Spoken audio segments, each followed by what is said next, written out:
Hello all welcome to optimal health. എൻ്റെ പേര് രാഘവൻ, സ്ഥലം കോഴിക്കോടാണ്, ഒരു വെൽനസ് ഓൺട്രപ്രണറാണ്. നമ്മൾ ഗട്ട് ബാക്ടീരിയസിനെ കുറിച്ചാണ് നമ്മൾ സംസാരിച്ചുകൊണ്ടിരിക്കുന്നത്. ഗട്ട് ബാക്ടീരിയസ് നമ്മൾ ഓൾറെഡി കണ്ടു. നമ്മൾ രോഗപ്രതിരോധ ശക്തിനെ സ്വാധീനിക്കാനുള്ള കഴിവ് ഗട്ട് ബാക്ടീരിയസിനുണ്ട്. ഗട്ട് ബ്രെയിൻ ആക്സസിനെ കുറിച്ചും നമ്മൾ സംസാരിച്ചു. പലതരത്തിലുള്ള ബ്രെയിൻ ഡിസോർഡേഴ്സിനെ തടയാനുള്ള ശക്തി ഗട്ട് ബാക്ടീരിയസിനുണ്ട്. സ്ട്രെസ് എങ്ങനെ നമ്മൾ ഗട്ട് ബാക്ടീരിയസിനെ നമ്മൾ എഫക്റ്റ് ചെയ്യുന്നു നമ്മൾ ഓൾറെഡി കണ്ടു കഴിഞ്ഞു.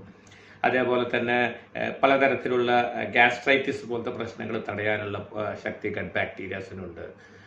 ഭാവിയിൽ സൈക്കാട്രിസ്റ്റ് വരെ അവർ പ്രിസ്ക്രിപ്ഷനിൽ ബൈപോളർ സിൻഡ്രോം ആയിക്കോട്ടെ, ഷിസോഫേണിയ ആയിക്കോട്ടെ, പലതരത്തിലുള്ള സൈക്കാട്രിക് ട്രബിളിന് വരെ ഭാവിയിൽ പ്രോബയോട്ടിക്സ്, നല്ല ബാക്ടീരിയാസും പ്രീബയോട്ടിക്സ് പോലത്തെ നല്ല ബാക്ടീരിയാസൊക്കെ അവർ പ്രിസ്ക്രിപ്ഷനിൽ റെക്കമെൻഡ് ചെയ്യുന്ന ഒരു കാലഘട്ടത്തിലേക്കാണ് നമ്മൾ പോയിക്കൊണ്ടിരിക്കുന്നത്. ഈവൻ ഓൺകോളജിസ്റ്റും ന്യൂറോളജിസ്റ്റും വരെ ബേസിക് ആയിട്ട് അവരെ ട്രീറ്റ്മെൻറ്റിൻ്റെ ഭാഗമായിട്ട് പ്രോബയോട്ടിക്സ് ആൻഡ് പ്രീബയോട്ടിക്സ് സജസ്റ്റ് ചെയ്യുന്ന ഒരു കാലഘട്ടത്തിലേക്കാണ് നമ്മൾ നീങ്ങിക്കൊണ്ടിരിക്കുന്നത്.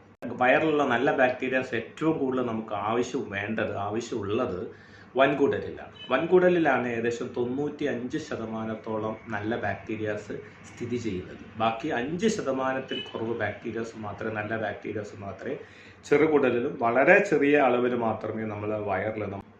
ഇനി നമ്മൾ കാണാൻ പോകുന്നത് ഏതെല്ലാം തരത്തിലുള്ള ഭക്ഷണം കഴിച്ചാലാണ് നമ്മളെ ഗട്ട് ബാക്ടീരിയാസിനെ ശരിക്കും കാര്യമായിട്ട് മോശമായിട്ട് ബാധിക്കുന്നത്.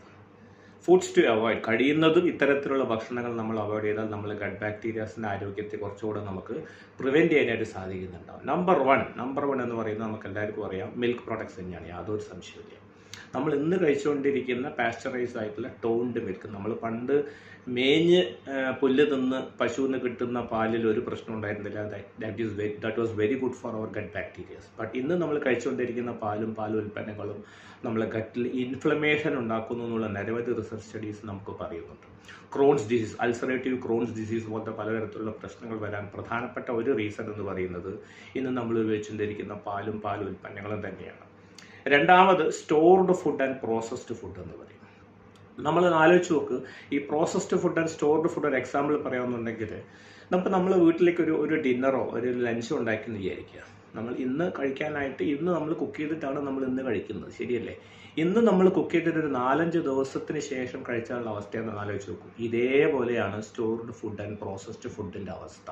എന്തെല്ലാം പ്രിസർവേറ്റീവ്സ് ആണ്, എന്തെല്ലാം കളേഴ്സ് ആണ്, എന്തെല്ലാം സ്വീറ്റ്നസ് ആണ്, എന്തെല്ലാം ആർട്ടിഫിഷ്യൽ ഫ്ലേവേഴ്സ് ആണ്, ഫ്രാഗ്രൻസ് ആണ്, എന്തെല്ലാം കണ്ടൻസ് അടങ്ങിയിട്ടുണ്ടെന്നുള്ളത് നമുക്ക് പലപ്പോഴും അറിയുന്നില്ല. ഇതെല്ലാം നമ്മളെ ഗട്ടിനെ ശരിക്കും കാര്യമായിട്ട് മോശമായിട്ട് ബാധിക്കുന്നുണ്ടാവും.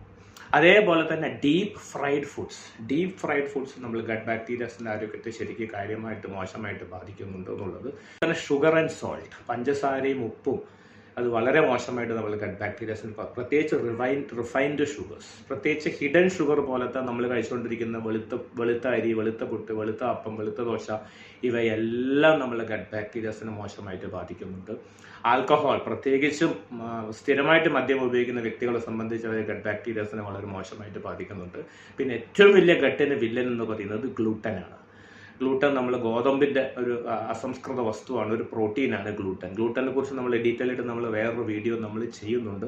ഗ്ലൂട്ടനും കാര്യമായിട്ട് നമ്മൾ ഗട്ട് ബാക്ടീരിയസിൻ്റെ ആരോഗ്യത്തെ ശരിക്കും ബാധിക്കുന്നുണ്ടോ എന്നുള്ളത് മനസ്സിലാക്കുക. സോ ഇത്തരത്തിലുള്ള ഭക്ഷണങ്ങൾ കഴിയുന്നതും അവോയ്ഡ് ചെയ്യുക, അല്ലെങ്കിൽ കുറയ്ക്കുക. നമ്മൾ അതിൻ്റെ ക്വാണ്ടിറ്റി കുറയ്ക്കുക. Means monthly once is okay, no problem. അതേസമയം നമ്മൾ എല്ലാ ദിവസവും ആഴ്ചയിൽ 3-4 ദിവസമൊക്കെ നമ്മൾ കഴിക്കുന്നുണ്ടെങ്കിൽ തീർച്ചയായിട്ടും നമ്മൾ ഗട്ടിൻ്റെ ഹെൽത്ത് മോശമായിട്ട് തന്നെ ബാധിക്കാനുള്ള സാധ്യത കൂടുതലാണ്.